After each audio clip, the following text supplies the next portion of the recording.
I wanted to put together some videos that are sort of tying together what we learned in this term and how it relates to passing the Pro Tools 101 test. So let's start with our voiceover project and our template project. I'm going to do this really quickly. If you need more information, go back and review the materials from earlier in the term. At the beginning of the term, we talked about the different versions of Pro Tools. So you have two sort of cheapo, useless versions. Those are Intro, which is the free version. You also have Artist. This is only for music and it has limited tracks. The one that is the most useful and sort of the sweet spot is Pro Tools Studio. You could do everything you need to do. There's a question on the test as to whether you could do Dolby Atmos in that. And yes, you can.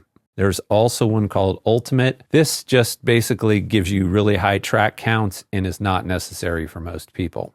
So once we're inside of Pro Tools, we go to the File menu, and you can either go to New or you could go to Dashboard. Either way, it's going to bring up your dashboard here. It might look a little different than this. You can either do it with local storage.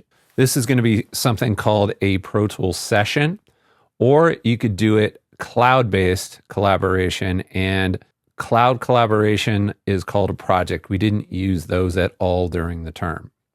Taking a look at the menu again, the key command to do a new session is Command-N on a Mac, Control-N on a PC.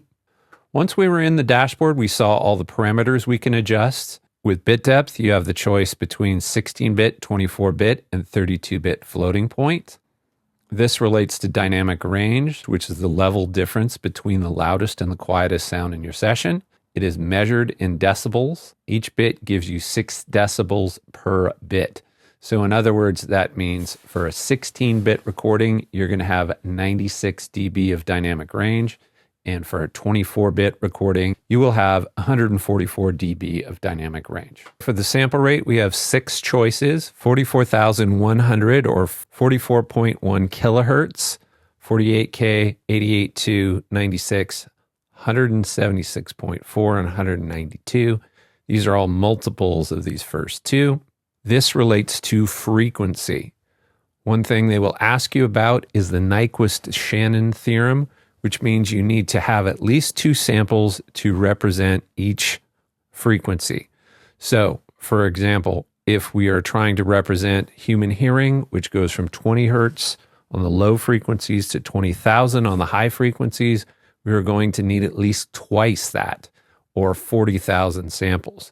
It's a weird question, but it shows up on the test sometimes.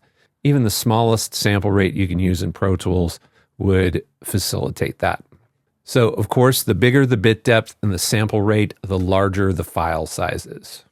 2 file types you can use inside of Pro Tools: BWF, which is Broadcast Wave File, or AIFF, which is Apple Interchange File Format. And the one that most people use in modern times is BWF.